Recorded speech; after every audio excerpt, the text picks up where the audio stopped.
Salut à toutes et à tous, c'est Ilyes. Vous ne me voyez pas, pour une fois je suis derrière l'objectif, mais aujourd'hui j'ai vraiment le plaisir de pouvoir discuter avec Mohamed Kissi, acteur, réalisateur, scénariste, cascadeur qui est devenu célèbre, bien évidemment vous le savez, pour son rôle de Tongpo dans le film Kickboxer, mais également dans d'autres classiques comme Full Contact ou encore Bloodsport. Mohamed Kissi revient très bientôt avec plusieurs projets et notamment une biographie. On va bien sûr en parler dans cette interview. Bonjour Mohamed, comment tu vas ? Bonjour, je vais très bien et merci pour cette interview. Merci à toi d'avoir accepté mon invitation. Alors avant de revenir sur ta carrière immense, j'aimerais quand même m'attarder d'abord sur ton amour pour les sports de combat, puisque tu le sais sur ma chaîne, c'est de ça dont il est question. Tu as commencé par la boxe anglaise, 33 combats amateurs, plusieurs KO à mettre à ton actif. Ensuite, c'est vrai que ton ami Jean-Claude Van Damme t'a initié au karaté. Aujourd'hui, je sais que tes fils pratiquent le kata artistique. Qu'est-ce qui a poussé finalement le jeune Mohamed à se diriger vers ces sports ? Tout d'abord, le karaté Shotokan, le kata, c'est vraiment sans contact. Et c'est très très beau à voir, excellent pour la santé, excellent pour la boîte de mémoire. 26 katas à étudier, chaque kata, il y a énormément de mouvements à respecter. Et ce que j'aime beaucoup avec cet art martial, le karaté Shotokan, ça vient évidemment du Japon, comme on le sait tous. Et ce que j'aime, comme je disais, c'est le respect dans ce sport-là. Et le respect, c'est vraiment très important dans notre vie. Je pense que dans tous les sports, il y a un certain respect. En boxe anglaise, on combat, et puis après, on s'embrasse en général, et voilà, donc aucune animosité. Mais j'ai préféré initier à mes enfants et motiver les jeunes à faire du karaté Shotokan kata, justement parce qu'il n'y a pas de contact. Et bon, là j'ai 60 ans, mais quand j'avais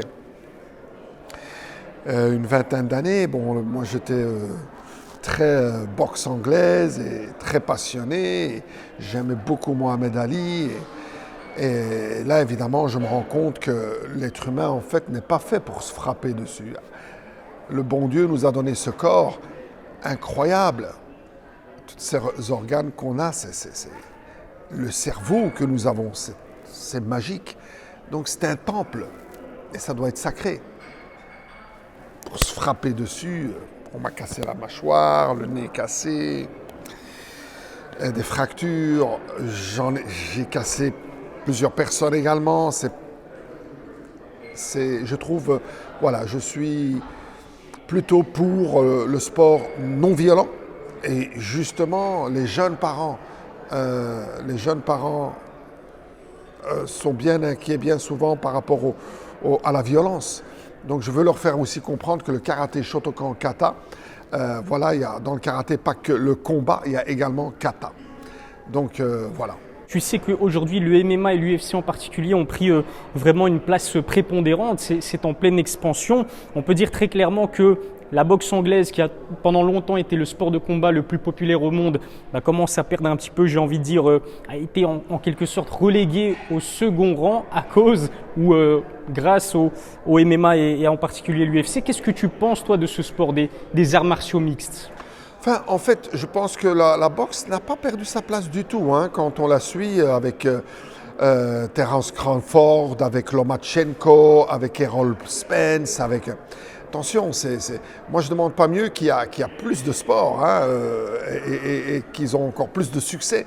C'est vrai que bon, comme je disais là de suite, je suis contre avec le temps et avec les années et avec l'âge, totalement contre de se frapper dessus. Car encore une fois, je dis, le corps que le bon Dieu nous a donné, intérieurement, extérieurement, c'est un temple. Mais c'est clair que ces sports-là aussi sauvent des vies. Parce qu'il y en a beaucoup. D'ailleurs, Terence Crawford, par exemple, qui est un grand champion de boxe, il le dit lui-même. Il a reçu une balle, il est il a presque été tué. Parce qu'il il traînait avec des gens qu'il ne fallait pas. Il y en a beaucoup d'autres comme cela. Mike Tyson, et qu'est-ce qui les a sauvés? C'est le sport. Donc à choisir, un sport où il y a de la violence, mais tu ne peux que nuire à une personne dans un ring ou dans une cage comme MMA avec un référé et puis que tout le monde s'embrasse à la fin. C'est vrai que ça peut garder des séquelles, mais à choisir ça, ou la délinquance, ou faire du mal à autrui, violent avec autrui, là, c'est deux êtres qui se mettent d'accord de combattre ensemble avec des règles. Voilà, donc à choisir, c'est clair que MMA, la boxe, tout sport qui peut aider les jeunes à s'éloigner de tout ce qui est vraiment mauvais, comme la drogue, comme la délinquance, comme les gangs, etc. Juste une petite anecdote, Mohamed. C'est vrai que le remake du film Kickboxer, dans ce film auquel tu as participé, tu fais une apparition, si je me souviens bien, on peut y retrouver des anciens champions de l'UFC comme Georges Saint-Pierre, Fabricio Verdum ou Cain Velasquez. Est-ce que tu les as rencontrés personnellement? Effectivement, j'ai rencontré certaines personnes dans Kickboxer, les fameux remakes avec les combattants de l'UFC comme Georges Saint-Pierre. Un gars d'ailleurs extraordinaire, vraiment waouh. Comme sportif, c'est une légende, le gars. Mais quand je l'ai rencontré comme homme, parce qu'en fait, le talent, l'artiste, le sportif, c'est extraordinaire. Mais quand on connaît l'homme, parce que c'est pas tout le temps ce qu'on voit des fois, c'est-à-dire on peut voir un film tout simplement avec un rôle principal qui est un talent extraordinaire, et puis dans la vraie vie, on peut être très déçu. Je vais donner un exemple de Chuck Norris. Chuck Norris, honnêtement, en tant qu'acteur, j'étais pas foufou. C'est la vérité. J'aimais beaucoup Bruce Lee. Mais quand je l'ai rencontré, on a travaillé ensemble. Quel homme! Et finalement, l'homme est plus important que la star, ou que le rôle principal, ou que l'acteur. Parce que ça, c'est l'homme de tous les jours. C'est pas... parce que le cinéma, évidemment, c'est fabriqué. Là, c'est pas fabriqué. C'est l'homme en lui-même. Et c'est vrai que c'était un homme extraordinaire, Chuck Norris. Vraiment, c'était un plaisir d'avoir fait sa rencontre. Et voilà. Et Mohamed Ali. Mohamed Ali, je le connaissais juste en tant que boxeur. Puis quand je l'ai rencontré, waouh, quel homme aussi. Donc on a pu se voir à plusieurs reprises, parce qu'on ne peut pas vraiment avoir une idée en rencontrant quelqu'un assez rapidement. Mais quand on prend le temps et on retourne à plusieurs fois se voir, se rencontrer, travailler ensemble, s'entraîner ensemble, non, ça c'est vraiment des hommes extraordinaires. Chuck Norris, Mohamed Ali, vraiment, c'était un honneur d'avoir fait leur rencontre.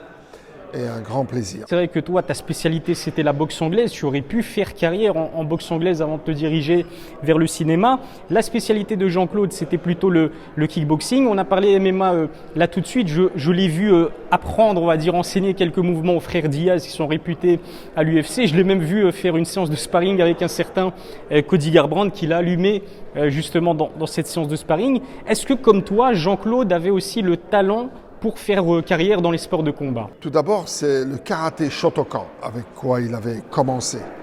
On s'est rencontrés dans le même complexe sportif. Moi, dans les sous-sols, je faisais de la boxe anglaise. Lui, au rez-de-chaussée, il faisait du karaté Shotokan. Et on était tout jeunes, donc lui aimait beaucoup la boxe, il aimait beaucoup Mohamed Ali, il venait nous voir, nous entraîner. Puis finalement, on a lié une certaine amitié. Oui, j'allais le voir aussi faire du karaté.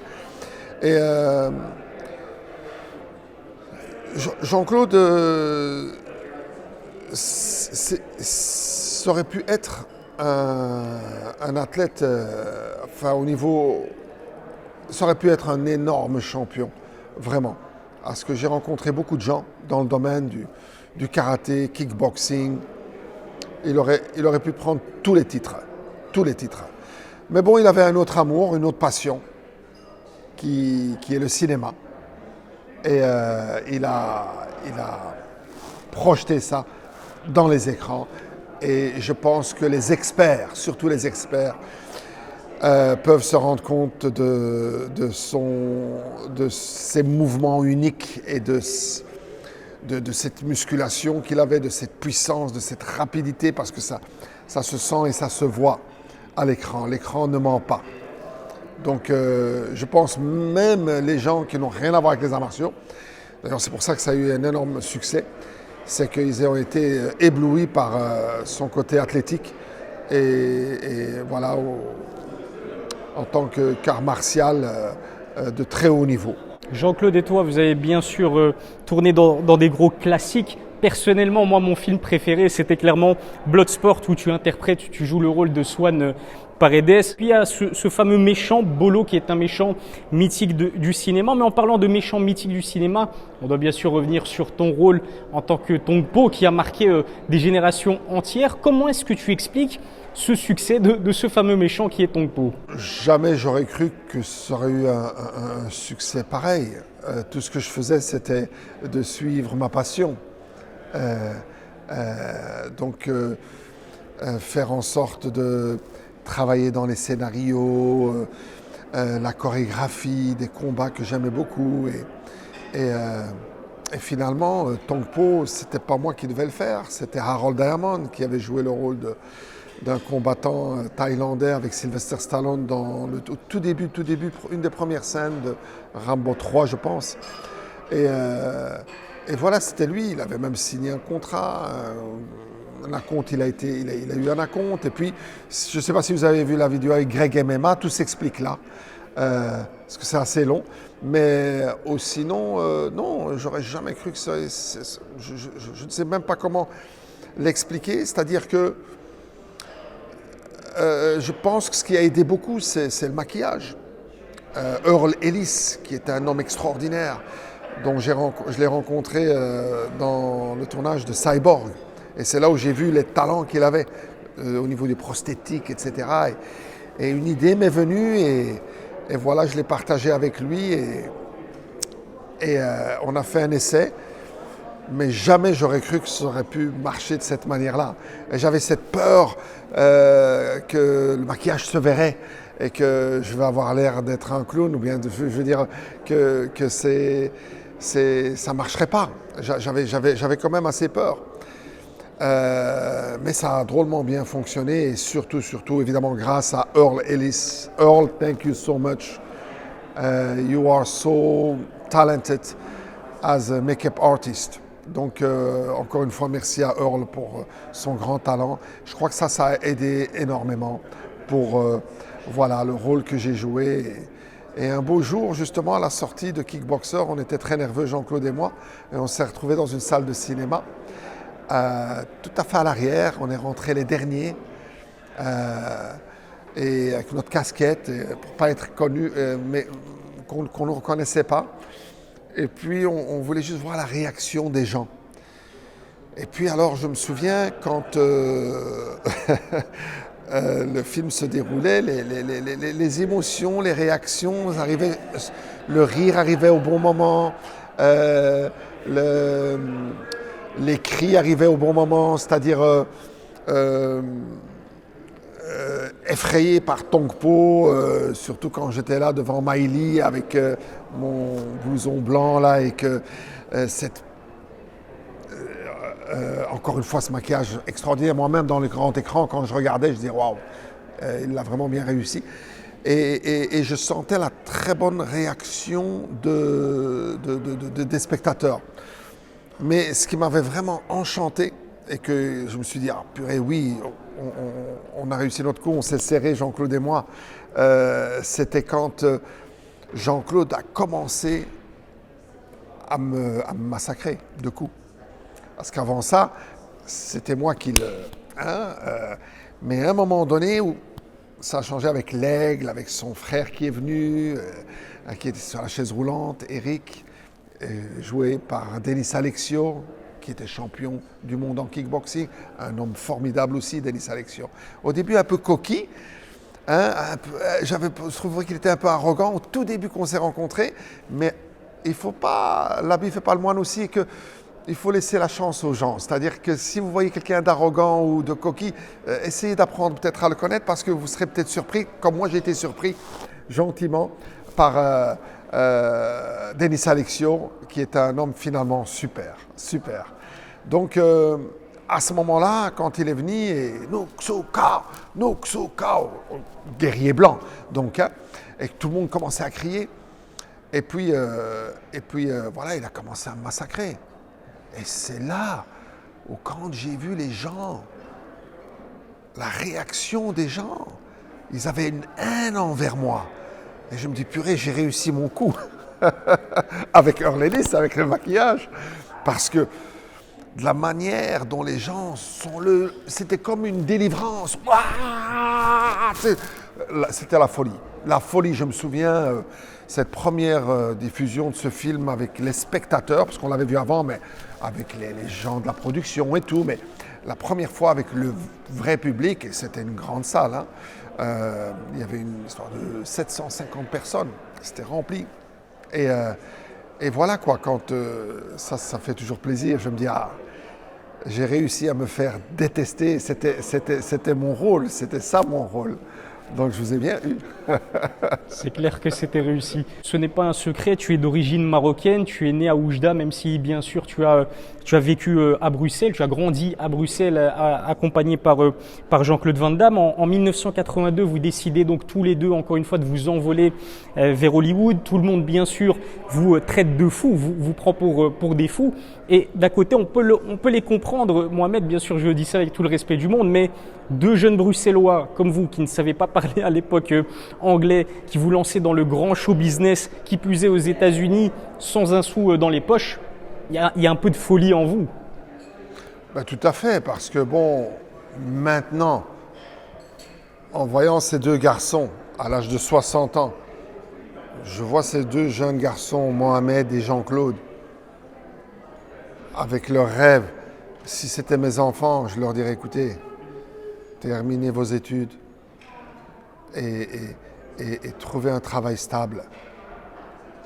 Ça, c'est clair et net. Parce que c'est vrai que maintenant, je vois c'est quand même voilà, un rêve. Et pour le rendre réalité, c'est pas évident du tout. Il y en a très peu qui réussissent. Mais c'est pas impossible. Mais bon, j'aurais peur pour eux si c'était mes enfants. Donc, effectivement, je comprends la réaction de tous les gens autour de nous, en commençant par notre propre famille, qui se disait mais vous ne parlez pas un mot d'anglais, vous avez quoi? Vous allez travailler comme des dingues pour payer juste votre ticket d'avion, parce que les années 80, ça coûtait très cher. Et puis, vous avez quoi? Un visa touristique, parce que vous avez un passeport belge. Mais après quoi? Il y a des Américains là-bas qui n'arrivent pas à réussir. Et vous allez là-bas de Bruxelles à Hollywood? Comment? Donc je comprends leur raisonnement totalement. Mais je me souviens comment notre passion était tellement forte à Jean-Claude et moi, et que personne, rien n'aurait pu nous arrêter. On était dans cette mission d'aller à Hollywood et dans tous les cas faire tout ce qu'on pouvait pour réussir à donc réaliser notre rêve. Vous l'avez réussi avec une très belle manière, et en tant que Bruxellois, franchement, moi, ça me fait plaisir de pouvoir discuter avec toi, encore une fois, parce que vous êtes un modèle non seulement pour les jeunes de votre propre génération, mais même pour les générations actuelles, et ça, c'est très fort. Alors, je ne sais pas si tu es au courant, enfin, je pense que tu es au courant, mais Jean-Claude Van Damme a annoncé un prochain projet qui serait, selon lui, son dernier. Ensuite, il prend sa retraite, et en fait, c'est un film qui va retracer son parcours de Bruxelles à Hollywood. J'aimerais savoir, Mohamed, est-ce que tu vas participer à ce projet? Ben, comme tout le monde le sait, il m'a mentionné, ainsi que mon frère Abdel, qui a joué le rôle d'Attila dans Full Contact. Il a mentionné également Dolph Lundgren. Il a mentionné également Bolo Yeung, qui pour nous, c'était un honneur de travailler avec lui dans Bloodsport, parce que on était des grands fans de Bruce Lee et du film Enter the Dragon, Opération Dragon, où Bolo a joué dedans. Donc pour jouer avec lui dans Bloodsport, c'était incroyable. Et là maintenant, Jean-Claude veut venir avec ce film avant sa retraite, comme il le dit. Et c'est un film donc, qui s'intitulerait What's My Name. Et évidemment que ce sera un plaisir de travailler dans ce film-là. Et je souhaite à ce film-là que ça soit avec moi ou sans moi un succès. Mais comme apparemment je serai là aussi, donc ce sera encore une fois un honneur pour moi d'être dans le prochain film de Jean-Claude, évidemment. Pour finir cette interview en beauté, Mohamed, et ça c'est quelque chose qui me tient à cœur, j'aimerais revenir sur ton actualité, ta propre actualité à toi qui est quand même assez chargée, j'ai envie de dire, puisque tu prévois non seulement de sortir un ouvrage biographique qui s'annonce extrêmement intéressant vu toutes les anecdotes croustillantes que tu nous partages à travers ces interviews de manière assez généreuse. Tu prévois aussi de sortir un film. J'aimerais que tu nous en dises un peu plus sur tous ces beaux projets. Effectivement, il y a un film qui s'intitule Bara, que j'ai tourné donc en plein Sahara marocain, qui est basé sur une vraie histoire, où je joue le rôle de jumeau. Et nous avons fait des tests sur, par exemple, le théâtre Mohamed VI à Oujda, 1200 places. Et il y a eu 1800 personnes. Il y a eu des personnes qui sont restées debout, qui sont assis dans différents endroits. Mais qui est un théâtre extraordinaire, d'une beauté incroyable. Et je dois dire qu'ils ont fait un très bon boulot au niveau du son pour le film.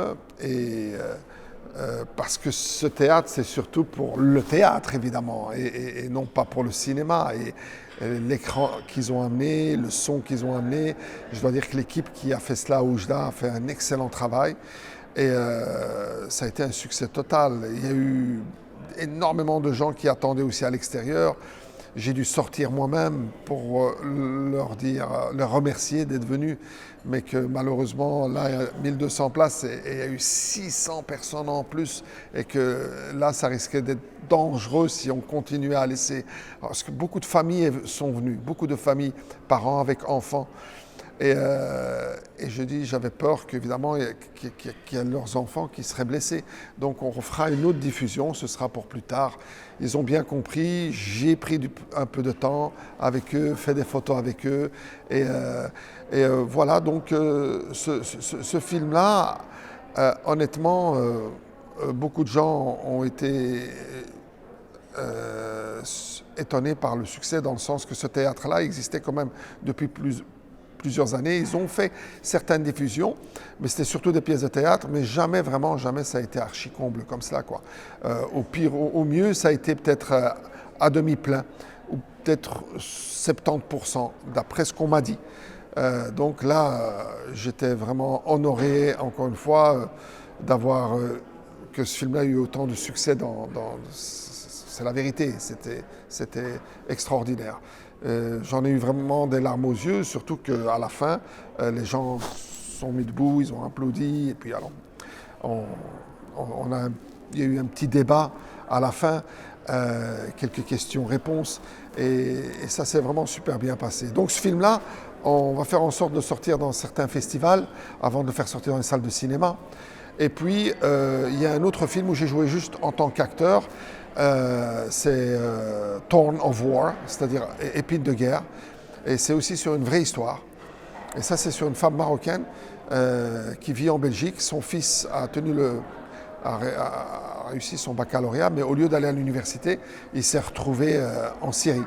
Donc il a été endoctriné, et sa maman est partie jusqu'en Syrie pour récupérer son fils, Kibdadi al-Walida.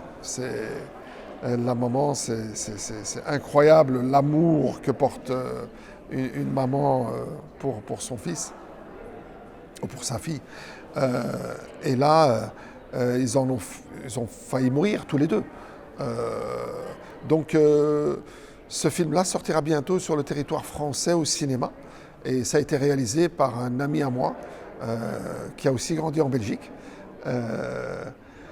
et, et voilà, qui s'appelle Brahim Shkeri, qui est vraiment un réalisateur qui a énormément de talent. Et puis également, on travaille sur une série policière en ce moment, avec le but c'est de faire rire les gens, surtout dans un peu dédramatiser, parce que il y a quand même malheureusement assez de personnes tristes à cause de tout ce qui se passe avec le Covid. Maintenant, l'Ukraine qui nous touche à tous, comme nous ont touché très fortement la Syrie, l'Irak, la Palestine et bien d'autres, en Inde, en Chine, différents endroits comme ça où il y a eu une injustice, où il y a eu beaucoup de souffrance.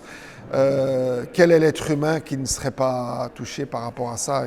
Et tout ce qu'on peut faire, c'est évidemment prier et certainement de ne pas rester complice. De ne pas rester complice, c'est-à-dire il faut des fois se soulever, mais avec beaucoup de respect et sans violence. Donc là, il y a également une biographie. Récemment, je suis resté 5 jours avec un écrivain qui s'appelle Lancelot, qui a aussi beaucoup de talent et qui donne cours à l'université justement au niveau de l'écriture. Et on a passé des moments extraordinaires. C'était en fait 5 jours, 4 heures le matin, 4 heures l'après-midi. Et j'ai déballé tout depuis le moment où je suis né, à Oujda, ma ville natale. C'est là où, enfin ma ville natale, c'est plutôt, oui, c'est là où je suis né, mais mes grands-parents viennent de Benidrar, c'est juste à 10 km de Oujda. Et là, moi, je suis né en fait dans une maison, tout simplement. On était extrêmement pauvres, donc il n'y avait pas d'hôpital pour nous à ce moment-là. Et puis, voilà, on est parti sur la Belgique. Et jusqu'à aujourd'hui, donc toute une biographie. Et vous allez avoir quelques anecdotes sur Rocambole, mais je pense qu'ils ont changé de nom. Je crois que ça va être indiqué. Et aussi, évidemment, les renseignements sur l'interview que j'ai fait avec Greg MMA, quand même 600 000 vues déjà au bout de 2 semaines. Ça a passé trois semaines, plus de 600 000 vues. Et plus important que les vues, c'était les commentaires, les milliers de commentaires qui m'ont vraiment fait chaud au cœur. Encore une fois, mille merci à vous tous. Et puis, là aussi, on mentionne la biographie. Et d'accord, je sais d'ailleurs qu'il y en a beaucoup qui attendent pour cela. Et je suis sûr que Lancelot va faire un travail extraordinaire. Et j'espère évidemment que mon histoire vous plaira et surtout pourra peut-être aider les jeunes à s'inspirer et surtout à comprendre que la vie n'est pas simple. La vie, c'est un combat, mais il faut la combattre honorablement. Donc, et je dis toujours aux enfants, le secret de la réussite, c'est écouter vos parents. Bien écouter vos parents, bien les respecter. Et puis alors, évidemment, se réveiller tôt, dormir tôt, éviter trop le smartphone, attention. Et puis alors le sport et aussi surtout manger sainement. Donc tout ça c'est très important pour avoir une vie réussie. C'était tout simplement passionnant de t'écouter, t'exprimer sur tous ces sujets différents. En ce qui concerne tes projets, je mettrai bien sûr tous les liens dans la description. Donc tout ce que vous devez savoir se trouvera dans ma description. Et puis n'hésitez pas aussi à suivre Mohamed Kissi sur ses différents réseaux sociaux. Vous les verrez, ils apparaîtront à l'écran. Un grand merci encore une fois. Et je me répète Mohamed, et à la prochaine pour une nouvelle interview. Avec plaisir.